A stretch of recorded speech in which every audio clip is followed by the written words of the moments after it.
देखो, कल हमने विश्व ज्योग्राफी का एक पार्ट पढ़ा था और वो क्या था बताइएगा? ज्वालामुखी। ज्वालामुखी के बाद निकिता अब भूकंप आएगा। और भूकंप क्या होता है, कैसे होता है, क्या कुछ उसका प्रभाव मानवीय जीवन पर पड़ता है। सबसे पहले आप लिखेंगे भूकंप। क्या रे? भूकंप। अब भूकंप में आपको ये तो लिखना नहीं कि भूकंप होता क्या है। पृथ्वी में कंपन होने लगता है, उस कंपन से मानवीय संरचनाएं ध्वस्त होती है, जैसे पुल है, रेल लाइन है, बिल्डिंगें हैं, मकान है। तो ये एक विनाशकारी प्रभाव भूकंप का ज़्यादा होगा। लेकिन काम की बात करें और सबसे पहले लिखो राष्ट्रीय भूकंप विज्ञान आंकड़ा केंद्र।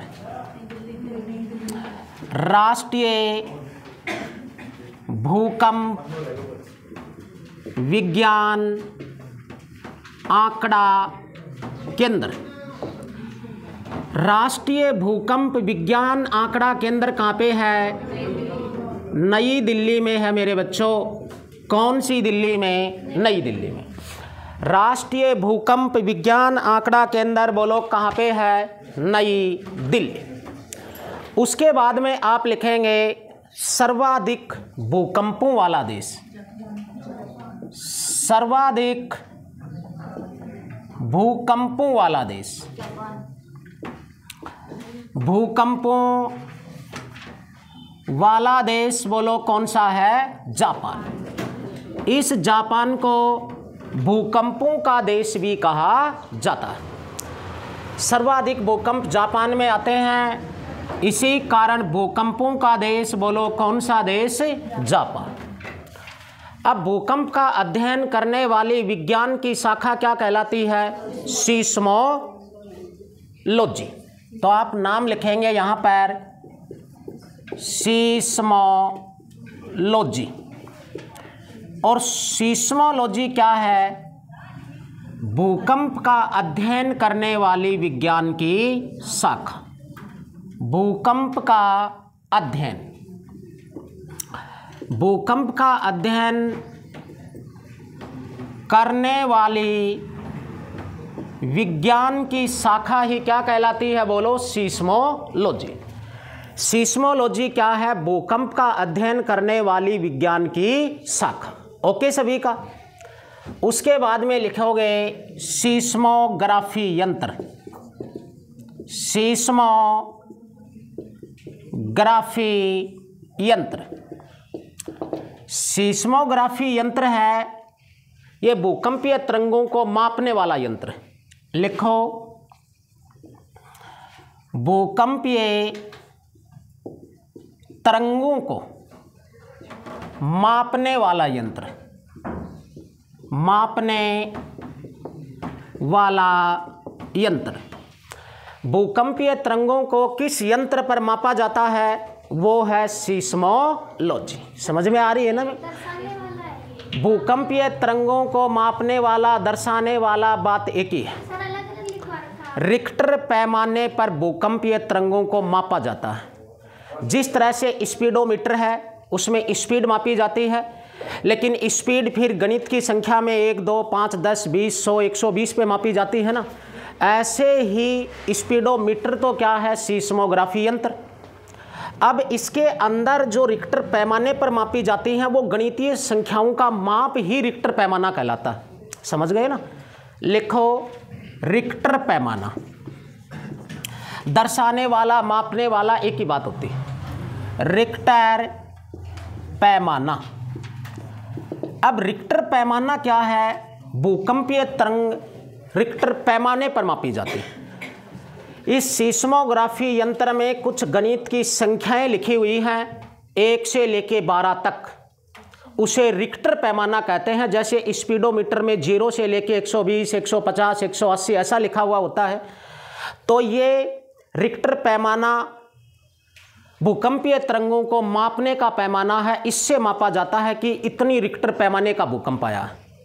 रिक्टर पैमाने के आगे लिखेंगे भूकंपीय तरंगों को रिक्टर पैमाने पर मापा जाता है। रिक्टर पैमाने पर मापा जाता है।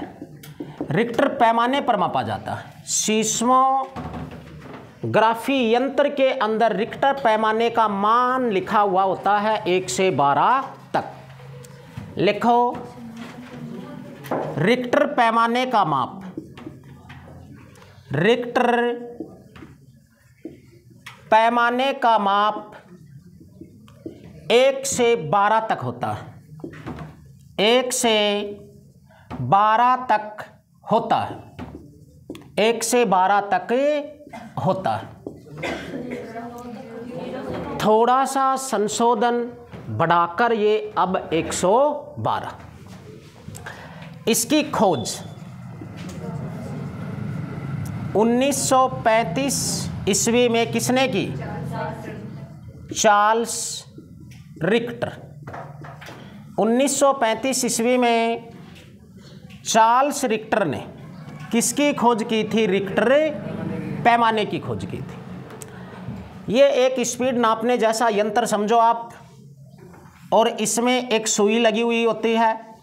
संख्या इसमें 0 से लेकर या 1 से लेकर कितने तक अंकित होंगी? 12 तक। 12 तक इसमें संख्याएं अंकित होंगी। अब जितने रिक्टर पैमाने का भूकंप होगा वो संख्या उतने ही पर जाकर रुके जाती है। जैसे ये 10 और ये 12। अब ये जैसे 2 तक सुई चली गई तो 2 रिक्टर पैमाने का भूकंप माना गया।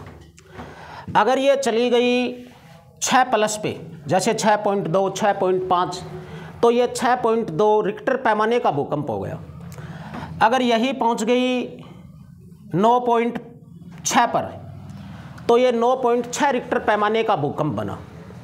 अब देखिएगा, सामान्य भूकंप जो नॉर्मल भूकंप होता है वो 2.0 रिक्टर से 3.0 रिक्टर का होता है।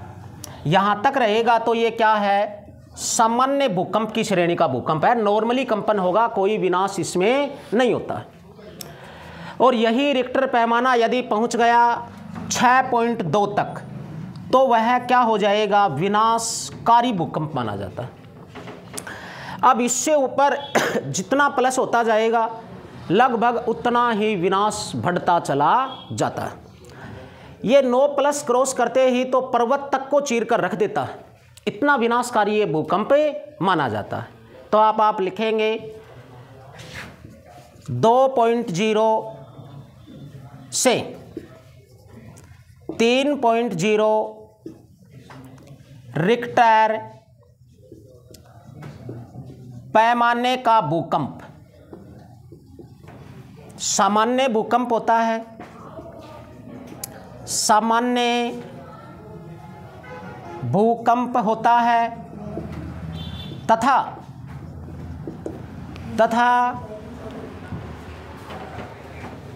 6.2 रिक्टर पैमाने का भूकंप, पैमाने का भूकंप विनाशकारी होता है। क्या होता है? विनाशकारी होता है। तो 3 रिक्टर पैमाने तक यदि भूकंप आता है तो एक नॉर्मली भूकंप है, एक सामान्य भूकंप है।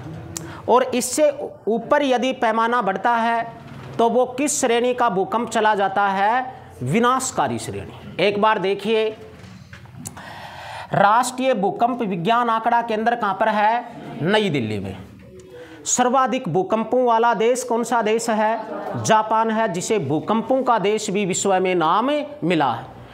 जापान के और भी सचिन काफ़ी सारे उपनाम हैं, तुम्हें याद होने चाहिए। बस बस बस बस याद रखो, गीत गाना जरूरी नहीं। सीस्मोलॉजी क्या है?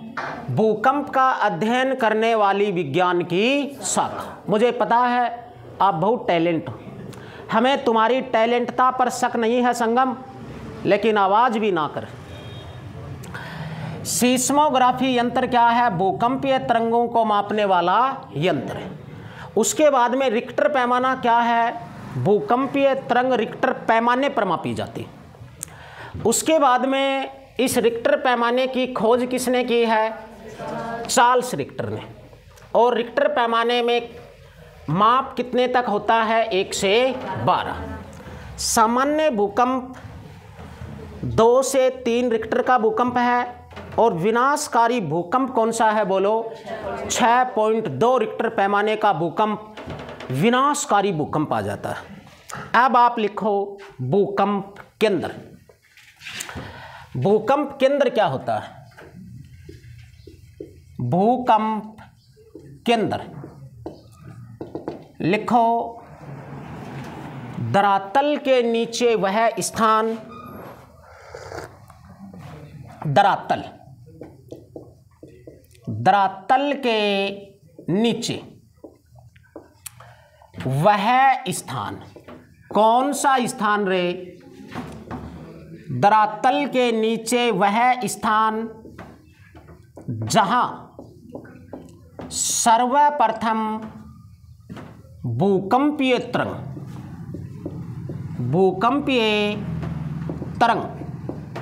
उत्पन्न होती हैं।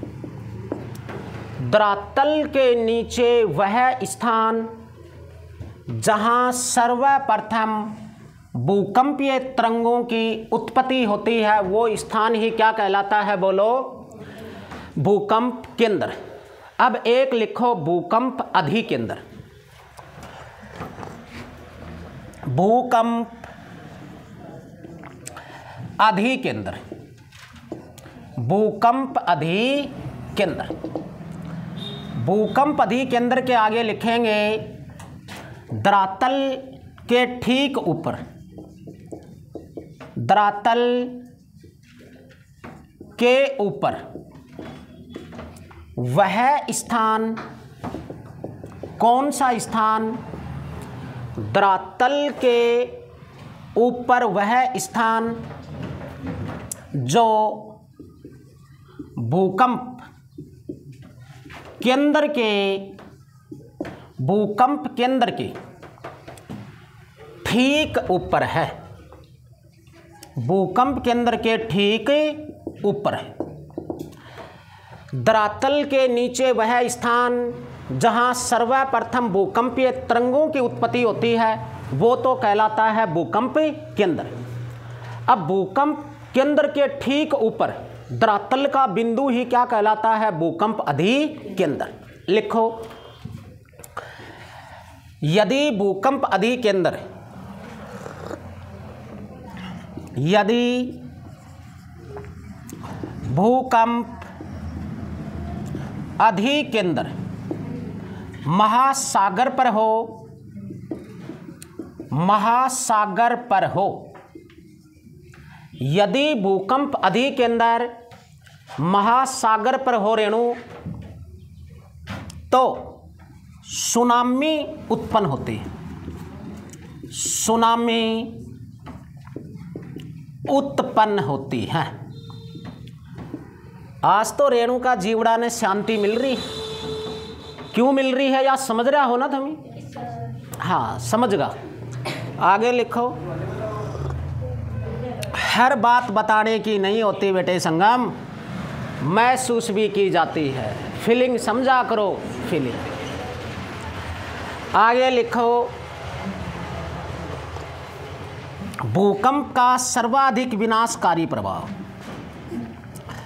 भूकंप का सर्वाधिक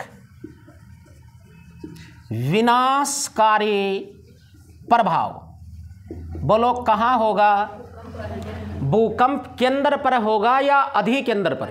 अधिकेंद्र पर। भूकंप का सर्वाधिक विनाशकारी भूकंप प्रभाव अधिकेंद्र पर होता है। अधिकेंद्र पर होता है। किस पर होता है? अधिकेंद्र पर। एक बात बताओ, सर्वप्रथम भूकंपीय तरंग धरातल पर कहां पहुंचेगी? भूकंप अधिकेंद्र पर ही पहुंचेगी।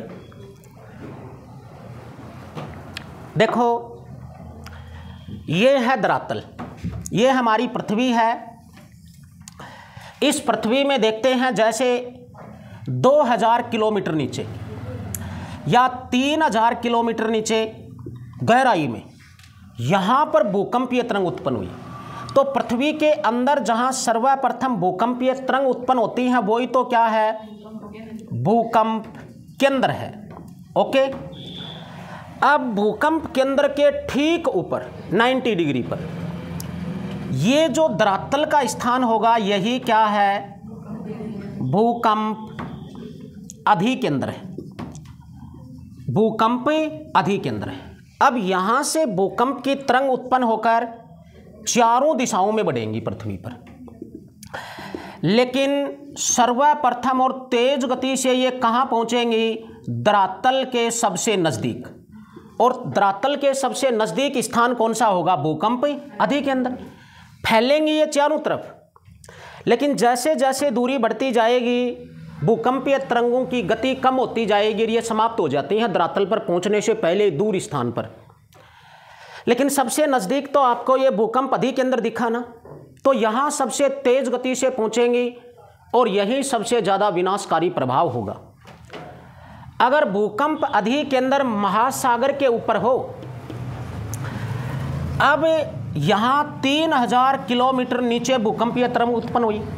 अब इस भूकंप केंद्र के ऊपर भूकंप को थोड़ी ना पता है कि तुम्हें स्थल मिलेगा धरातल पर या जली महासागर मिलेगा, क्योंकि महासागर भी धरातल है। महासागर के नीचे भी पृथ्वी के जैसा आपको स्थल पर दिखाई दे रहा है, चट्टानें, पठार, पर्वत, मिट्टी, ये सब कुछ है। महासागर पृथ्वी के गहरे गड्ढे ही तो हैं, और उसमें जल भर गया तो वो महासागर हो गए, अन्यथा धरातल ही है वो। आपके गांव का जोड़ है, उसके नीचे भी पानी सूखेगा तो वही मिट्टी, वही पत्थर, वही चट्टान जो अन्य धरातल पर हैं। तो महासागर भी स्थलीय भाग है, लेकिन वो गहरा है, जल भर गया। तो महासागर के नीचे भी क्या है, स्थल होने की वजह से भूकंप अधिकेंद्र महासागर के नीचे भी हो सकता है।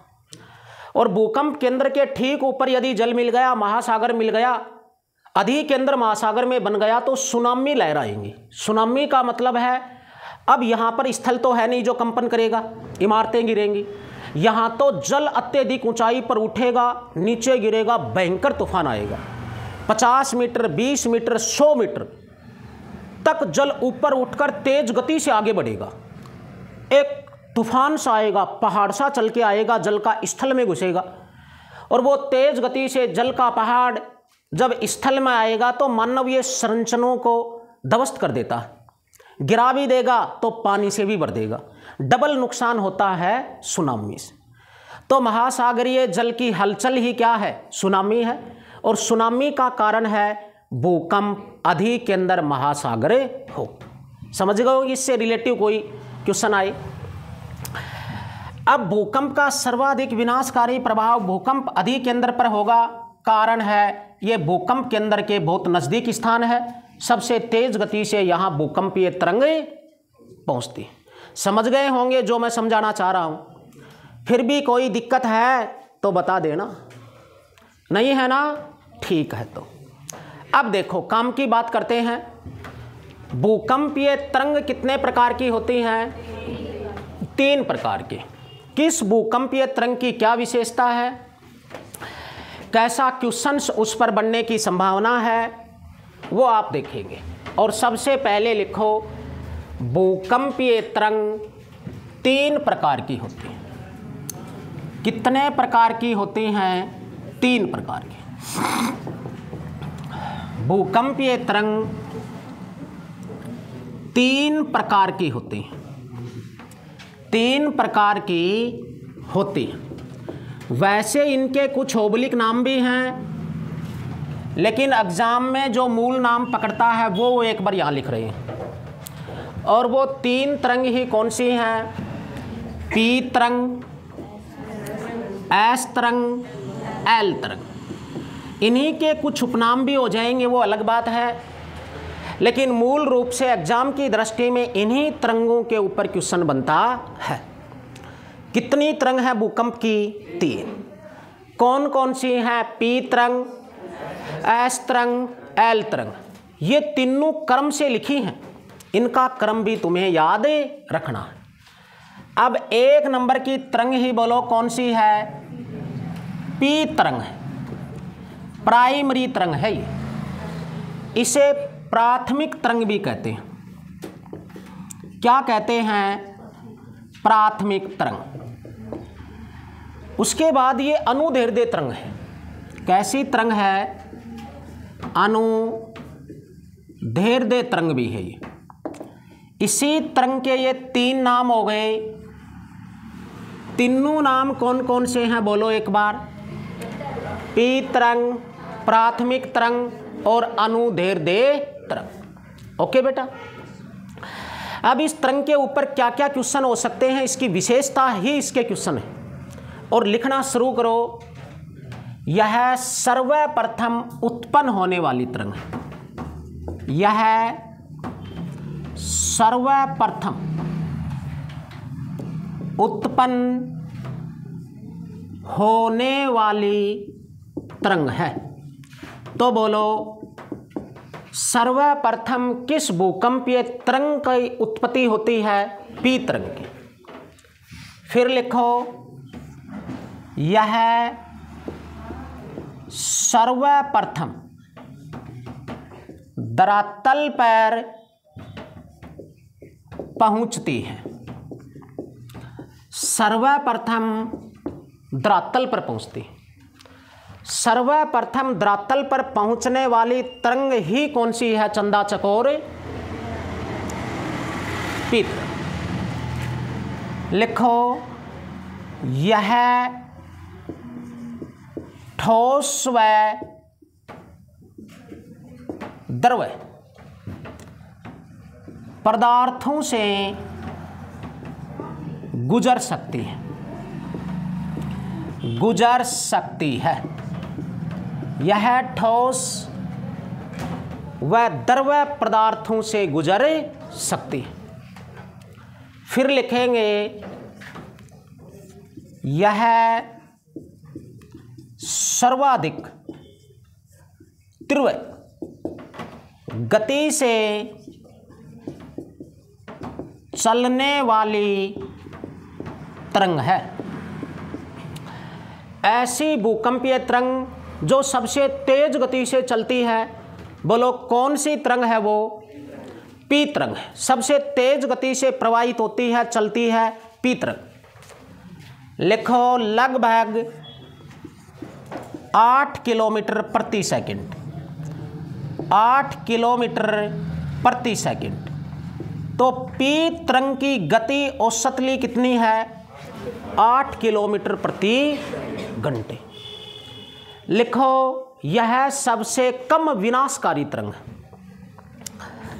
सबसे कम विनाशकारी तरंग है। यह सबसे विनाशकारी तरंग है। अरे तेज गति से चलती है फिर भी विनाशकारी है। लिखो यह सबसे कम विनाशकारी तरंग है, अधिक नहीं। फिर लिखो यह आगे पीछे धक्का देते हुए चलती है। ये धक्का कैसे देगी? आगे पीछे। ठीक है सवाती। 2 नंबर की तरंग कौन सी है? पी तरंग। एस तरंग। एस तरंग है, ये धक्का ऊपर नीचे देती है। और जो लास्ट में बच रही है एल धरातलीय तरंग, ये आड़ा तिरछा धक्का देते हुए चलती है। योगेंद्र आड़ा तिरछा मारा था क्या? आड़ा तिरछा धक्का जब पता चल रहे एक बार बिलोई के रख दे इन्ने समझ रहा हो ना। इसी कारण वो धीरे चलते हुए भी सबसे विनाशकारी तरंग है। हो गई इतनी बात। एक बार और देख लो। यह सर्वप्रथम उत्पन्न होने वाली तरंग है। यह सर्वप्रथम धरातल पर पहुंचती है। यह पदार्थ की दो अवस्थाओं से गुजरती है, ठोस व द्रव।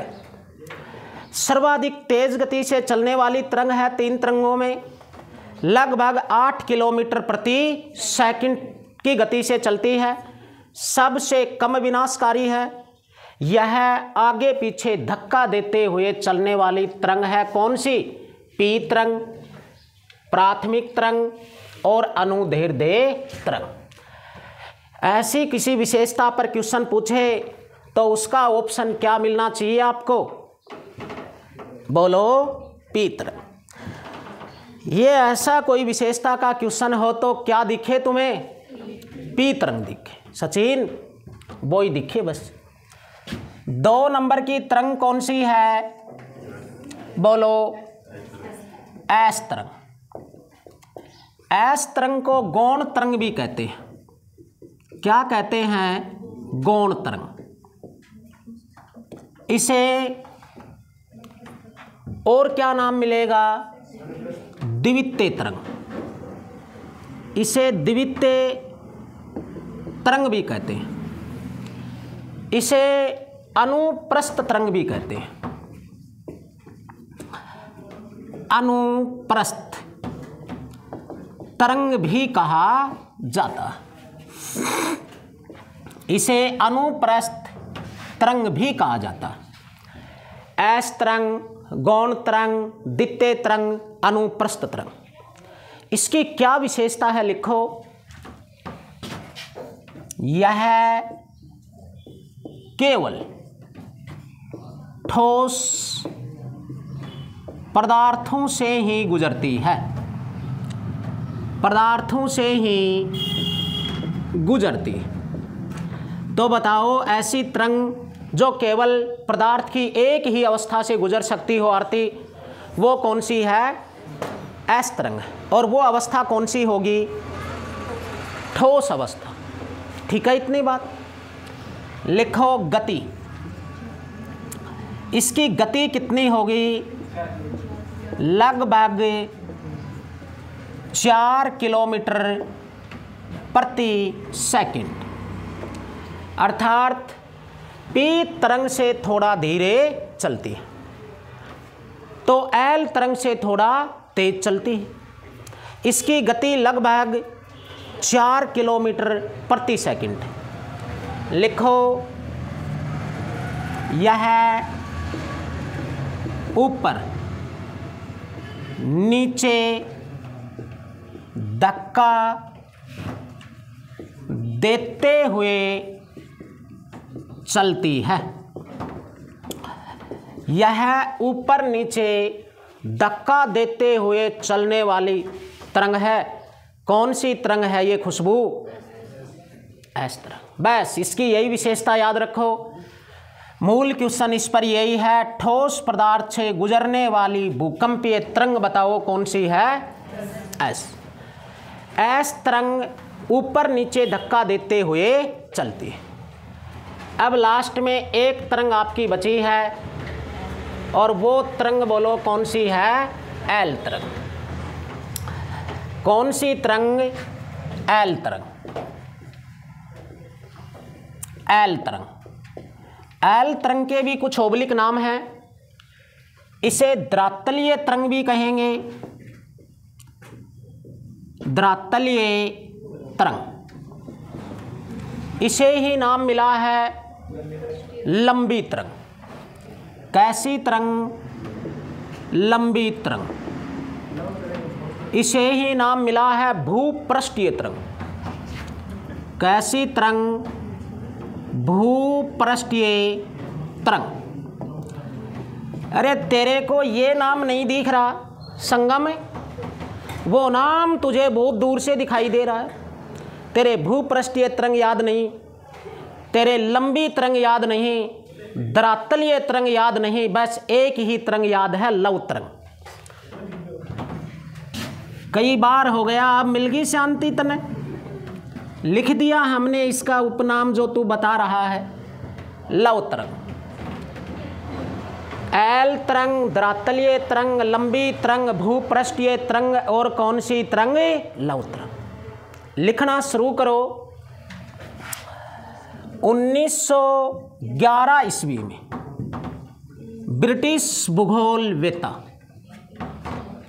लिखो 1911 ईस्वी में ब्रिटिश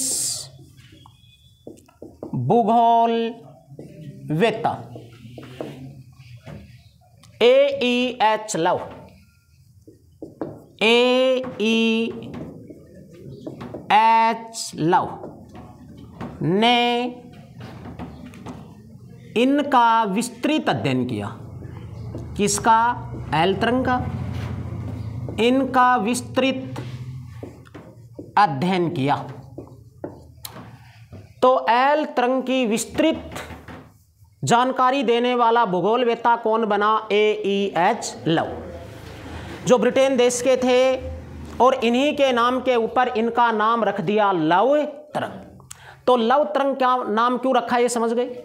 अब सुनो, इसे द्रातलीय तरंग क्यों कहते हैं? भूपृष्ठीय तरंग क्यों कहते हैं?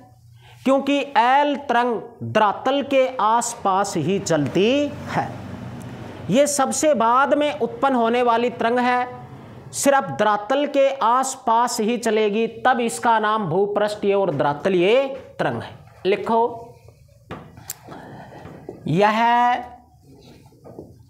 द्रातल के आसपास उत्पन्न होने वाली तरंग है या चलने वाली तरंग है। उत्पन्न होने वाली तरंग है। ठीक है, इतनी बात। आगे लिखेंगे, यह ठोस, द्रव्य, गैस तीनों ही अवस्था से गुजरती है। अवस्था से गुजरती हैं, तीनों ही अवस्था से गुजरती है। पदार्थ की तीनों अवस्थाओं से गुजरती है। द्रातल के आसपास यह उत्पन्न होती है और चलती है। यह द्रव्य जल से भी चल सकती है। इसी कारण भूकंप का अधिक केंद्र महासागर भी हो सकता है, क्योंकि यह जल में खत्म नहीं होगी। महासागर यदि मिल जाएगा धरातल के आस ऊपर तो सुनामी लाकर छोड़ देगी ये तरंग। आगे लिखो, गति। गति में लिखेंगे लगभग 1.5 से 3 किलोमीटर प्रति सेकंड, अर्थात सबसे धीरे गति से चलने वाली तरंग। लिख सकते हो, सबसे धीरे गति से चलने वाली तरंग। अरे स्वाति, झीरी है ना? ये लाइट बंद कर दो, बड़ा चमचमा रहा हो थमी तो चेहरा थारो। अरे इससे पहले ठीक था, अब तो हमारे आँखों पर चुंदा सा पड़ रहा है। बचाओ ओजोन परत को, बचाओ ओजोन परत को। इतना ये कॉस्मेटिक सौंदर्य प्रसाधन देख योगेंद्र का, यहाँ तो टमटमा रहे हो, हाथ चमचमा रहे हो कोने। और इधर वाले पार्टीशन में तो देखने की हिम्मत ही नहीं है, इतना पड़का पड़ रहा है। ठीक है, लेकिन करेंगे सहन। लिखो आगे, यह आड़ा तिरछा धक्का देते हुए चलती है। यह आड़ा तिरछा धक्का देते हुए चलती है। आड़ा तिरछा धक्का देते हुए चलने वाली तरंग बोलो कौन सी है? एल तरंग। इसी कारण सर्वाधिक विनाशकारी तरंग है। लिखो, यह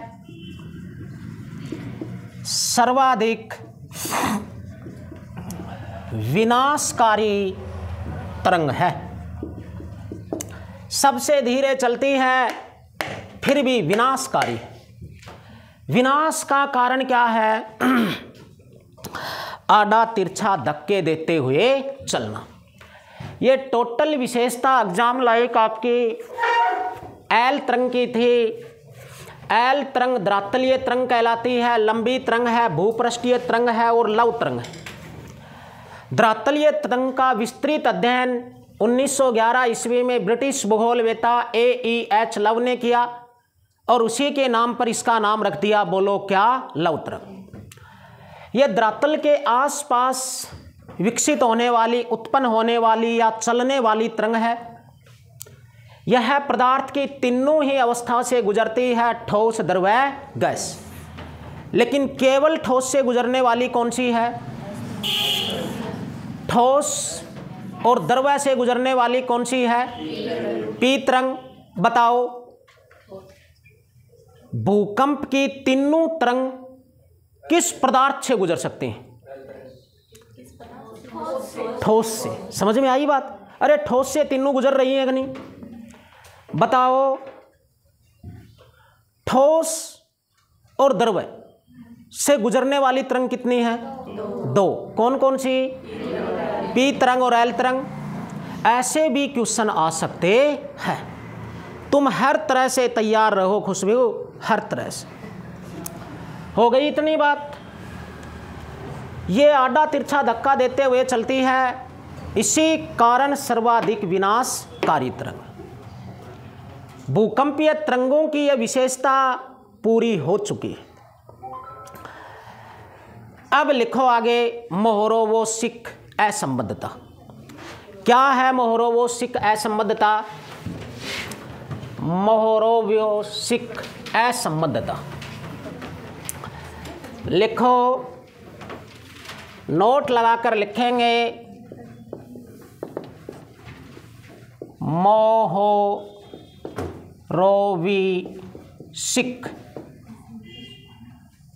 मोहरोवोसिक असंबद्धता, मोहरोवोसिक असंबद्धता लिखो। भूपर्पटी, ये मोहरोवोसिक असंबद्धता होती क्या है वो लिखो। भूपर्पटी या क्रस्ट की नीचे की परतों में, नीचे की परतों में व आवरण मेटल, आवरण या मेटल की ऊपर की परतों में, मेटल की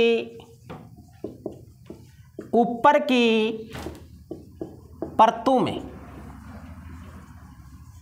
आकर भूकंपीय तरंग, आकर भूकंपीय तरंग P व S की गति में, भूकंपीय तरंग P व S की गति में अचानक से वृद्धि हो जाती है। अचानक से वृद्धि होती है, उसे मोहरोवोसिक असंबद्धता कहा जाता है। उसे क्या कहा जाता है? मोहरोवोसिक असंबद्धता कहा जाता है। ये बात समझ में आ गई यार बच्चे को? हमने पृथ्वी की कितनी आंतरिक संरचनाएं पढ़ी थी? 3। द्रातल के साथ लगी हुई पृथ्वी की प्रथम परत ही कौन सी थी? इस गेंद रूपी पृथ्वी के अंदर की बात है।